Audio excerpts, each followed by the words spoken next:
Mariam Diaye. Mesdames et messieurs, bonjour. 47 milliards de francs CFA, c'est le montant faramineux présumé illicite qui a été saisi des avoirs de l'ex-sénatrice Aïda Ndong. L'information figure à la une de la quasi-totalité des quotidiens. Sur quotidien Barça une avec ce titre, Aïda Ndong explose la banque. En effet, hier, le procureur de la République, Bassirou Gueye, a ouvert la boîte de Pandore dans les avoirs de l'ex-sénatrice et maire des HLM, Aïda Ndong, qui a été donc arrêtée et placée sous mandat de dépôt depuis le 17 décembre dernier dans le cadre d'une enquête sur un présumé enrichissement illicite. Et nos confrères de Sud Quotidien nous indiquent que c'est un montant estimé à 47 milliards 675 millions de francs CFA qui a été ainsi débusqué par les enquêteurs dans des comptes bancaires et sociétés appartenant à Aïda Ndong. Et c'est à la suite d'enquêtes menées sur des flux financiers importants signalés, dont une partie proviendrait du programme gouvernemental de construction de logements sociaux et de lutte contre les inondations baptisé alors Plan Diakhaï, élaboré sous l'Ancien Régime.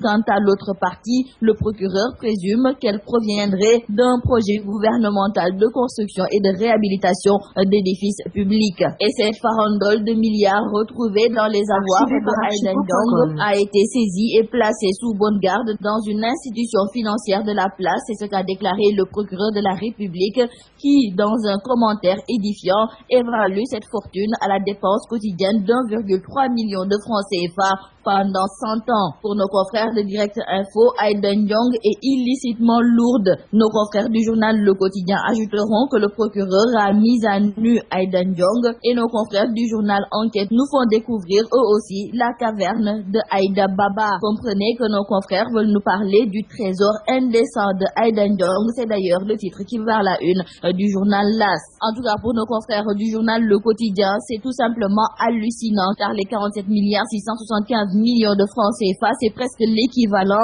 du budget du ministère de l'Intérieur en 2013. Cependant, Babacar Gueye, le porte-parole du Parti démocratique sénégalais, déclare dans le journal Enquête que tous les riches ne sont pas forcément des voleurs. Et dans le journal LAS, c'est Maître Mbaye Ndiaye, un des avocats de Aïda Ndong, qui indique que le procureur a violé le secret de l'instruction. D'ailleurs, tous les avocats de Aïda Ndong vont apporter la réplique appropriée lors d'une prochaine conférence de presse avec l'accord du bâtonnier de l'ordre des avocats. Et Maître Mbaye Ndiaye, également dans le journal L'Observateur, déclare que le Conseil supérieur de la magistrature doit arrêter les dérapages du parquet. Et nous parlons à présent avec le quotidien Le Soleil de la présentation de vœux du chef de l'État aux acteurs des médias. Nos confrères écrivent que le chef de l'État, Macky Sall, a invité la presse à l'accompagner dans la mise en œuvre des politiques publiques, particulièrement les réformes entreprises par l'État. Il a aussi réitéré son engagement pour l'adoption du nouveau code de la presse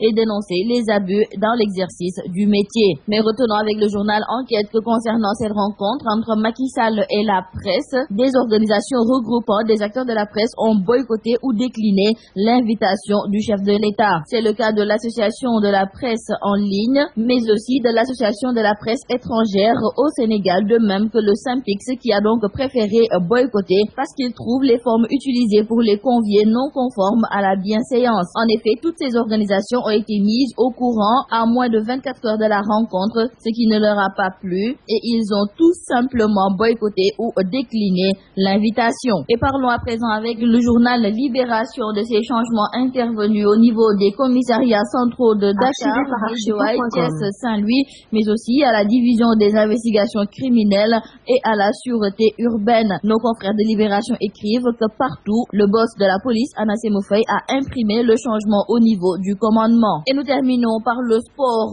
Les quotidiens sportifs Warsport et Stade nous parlent de ce choc PSG Nantes. Pour nos confrères de Warsport, Dilamodi Ibrahimovic, ce sera donc un choc avec une idole. Et pour nos confrères du quotidien du sport Stade, c'est Dilamodi qui va donc défier Zlatan au parc. Et en lutte dans le journal Sunoulamb, nos confrères accueillent dans dans leur colonne Bécaye Mbaye. Et ce dernier revient sur le combat qui va opposer le 31 janvier prochain Modou Lo à Eumeu Sène. Bécaye Mbaye met en garde Modou Lo et lui fait savoir qu'il a un combat très dangereux. L'animateur sportif à la 2S TV craint un chaos en cas de bagarre et il fera savoir à Eumeu Sène que Modou Lo est imprévisible. La preuve, tous les poids lourds qui ont eu à l'affronter ont rencontré d'énormes difficultés. C'est tout à vos journaux et très bonne lecture à tous.